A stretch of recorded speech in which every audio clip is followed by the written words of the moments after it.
What would you wear if you had to enter a volcano?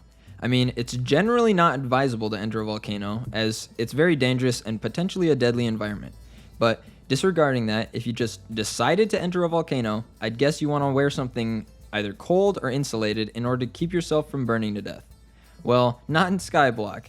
In Skyblock, you wear a fiery armor set that heats you up to the same temperature as the scorched earth around you, allowing you to camouflage and hide from the fire. I sure am glad Hypixel made the game so hyper-realistic. Now, if you hadn't already guessed, I'm talking about the Crimson Armor set. And if you don't know what that is, it's probably because you don't have to manage white powder shipments to the King of Nepal. You don't even know how many times have been thrown into Mount Vesuvius for charging too much. Well, anyways, it's an armor set that costs only 5 million coins in the auction house, and it looks like this, has stars that can be upgraded, and a fancy ability that activates when you kill stuff. Now, what some people might not know is this armor set can actually outdamage Necron's armor. You see, its ability at 10 stacks gives it an improved cleave that does roughly 40% of your damage to nearby mobs. But whether this is intentional or not, it also applies to the mob you're hitting, effectively increasing your damage by 40%.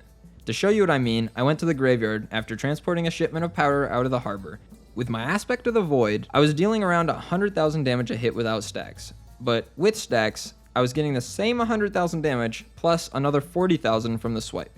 Compared to the 113,000 I do in Necron's armor, it's a pretty big increase. And keep in mind that I haven't recombobulated the set or upgraded any of its stars. This ability doesn't only affect the damage of melee weapons. When I was running around with my Fire Veil wand, I noticed that the swipes were also applying, increasing the damage from 97,000 to 97,000 plus another 38,000. But I'm no mage, so I have no idea whether that's good or not, and I won't make any assumptions. But back to comparing Necrons and Crimson Armor. Crimson Armor does more damage, but that doesn't necessarily mean this armor set is better than Necron's. It isn't great in dungeons because it can't be dungeonized, and it has a much lower base defense. And most importantly, it doesn't make you look like you belong in an insane asylum. Because who in their right mind would want to play Skyblock for fun? Now, I'm sure it has more uses than just transporting white powder, but I'll let you decide. I mean, why are you even entering a volcano? I knew white powder made people do crazy stuff, but you decided to go to Mount Vesuvius to get some? And I'm here thinking I make bad choices. This is on a whole nother level.